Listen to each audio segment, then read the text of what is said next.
Moving over to the Senate side, progressive senators and House members have been under a lot of pressure from supporters of Palestinian rights lately to back a ceasefire in Gaza. If we can put up this first element here, it began with nearly 300 Bernie Sanders alumni calling on the senator to back a ceasefire in Gaza. It is now well over 330 former staff members for Bernie Sanders' congressional offices and his presidential campaign. So in the letter sent Tuesday, which is provided to The Intercept, former staffers asked Sanders to introduce a Senate-side companion to the Ceasefire Now resolution in the House to support an end to U.S. funding, quote, for war crimes against the Palestinian people, the expansion of settlements, and the occupation of Palestinian lands, unquote, and to support an end to the blockade of Gaza.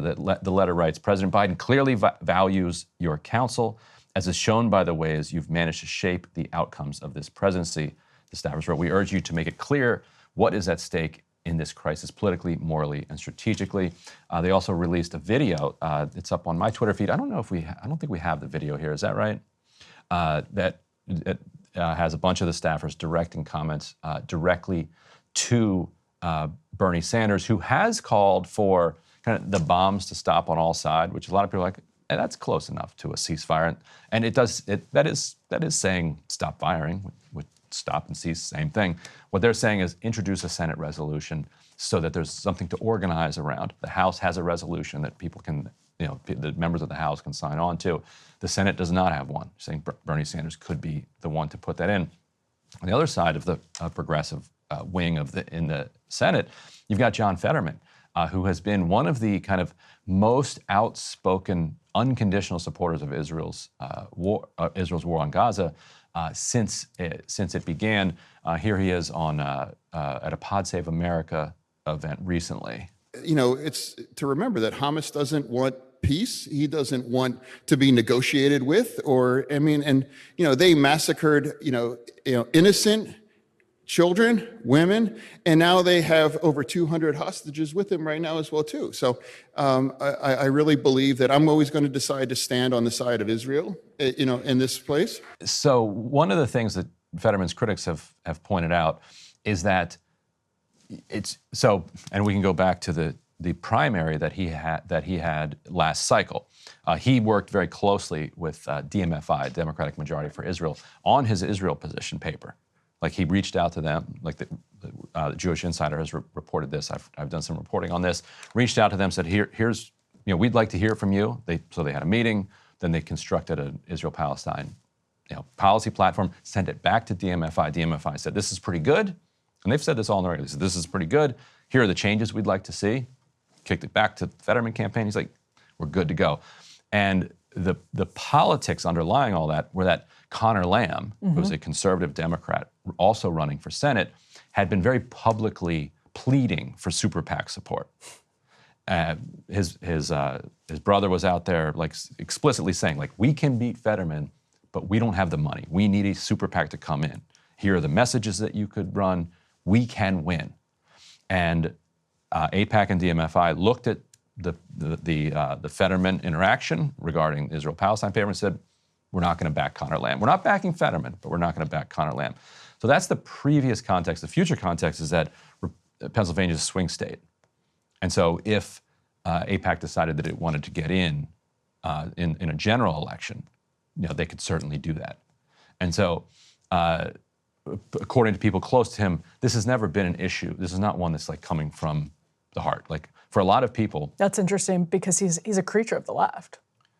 Right, but for a lot of people, including Summer Lee, AOC, others, they've said publicly, growing up, Israel-Palestine was not an issue that we talked about. Like in a lot of working class communities, right? You don't think about it. It just doesn't come up. Yeah, it doesn't mean that you don't. It's just foreign policy in general. Unless your community is being shipped to war, which was very true in the 2000s. But yeah, and a little bit of it comes through in that video. It sounded like for a second he was referring to Hamas as like a person, like a leader of an organization, rather than the organization itself. He said he, and then he said they. Right, and so people, so the politics of this are, if I get on the wrong side of it, I could face millions and millions of dollars. Now, lots of his former staff, and The Intercept reported this too. If we can put up this next element, have sent a letter Fetterman as well, urging him to support an Israel-Hamas ceasefire. This is kind of part of this very unusual bubbling up of dissent from kind of staff members and young people around the country. You also had, if we can put up this next element, the political director for Ro Khanna. He started on a Monday, and it was really how it started, how it's going. It's like professional news. I'm joining Ro Khanna's office. 2 weeks later, puts up. He tried to get Representative Ro Khanna to sponsor Rashida Tlaib's Ceasefire Now resolution. He refused. Personal note: I resigned from my job on Monday because of a refusal to call for a ceasefire. I'll be doing everything in my power to stand against war. Ro Khanna gave me a statement saying, that they're still tight. He's a passionate voice for human rights for Palestine.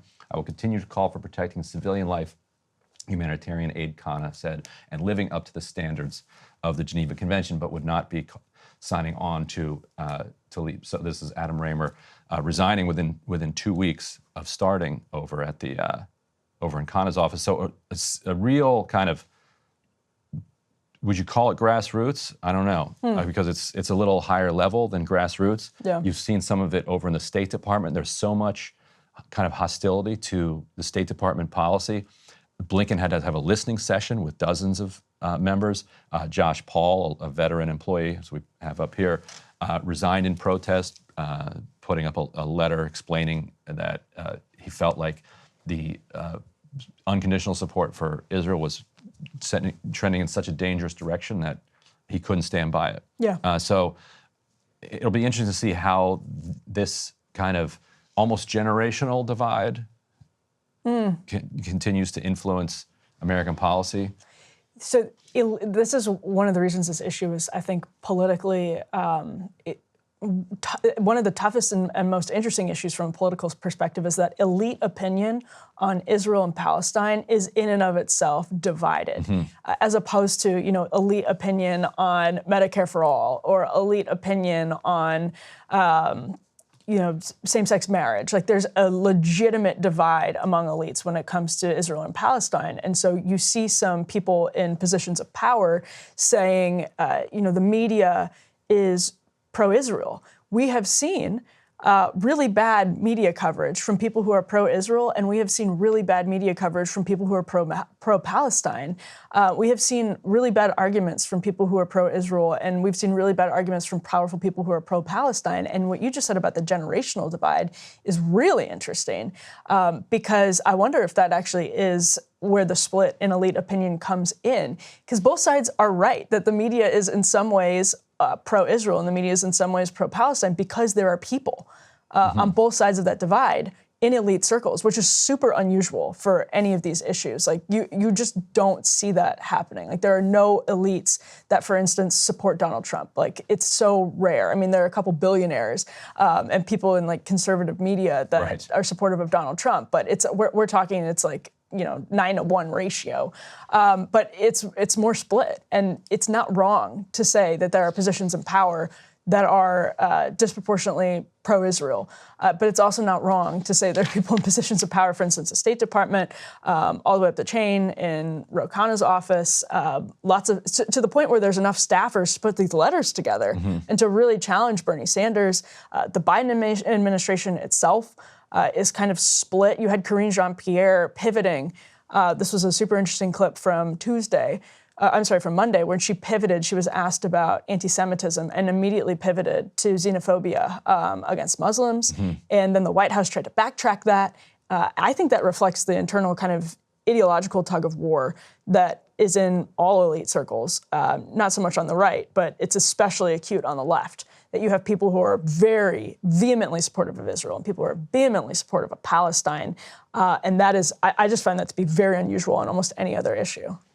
And I think also when you get these kind of less elite communications operations, like with Kirby and Karine Jean-Pierre, you end up accidentally getting more honest stuff out of them. Interesting. Because a good communicator would not have made that mistake that KJP made. A good communicator would not have made the mistakes that Kirby has been making lately. In being honest. In just, a little bit too much honesty coming through. Yeah. And then you're like, oh, whoa. Your job is not to be honest. Yes, your job is propaganda. Our job is to be as honest as possible. Your job. You're supposed to be the propagandist. Yes. You're supposed to make us sift through this to get to the truth, not Right. just kind of accidentally drop it out here. Yeah, exactly. Hey, if you liked that video, don't forget to hit the like button and subscribe to Breaking Points. If you want to see the rest of Counterpoints, go to breakingpoints.com to become a premium member and get the full uncut show every morning in your inbox and on Spotify. Help us build independent news and get the full show every morning at breakingpoints.com.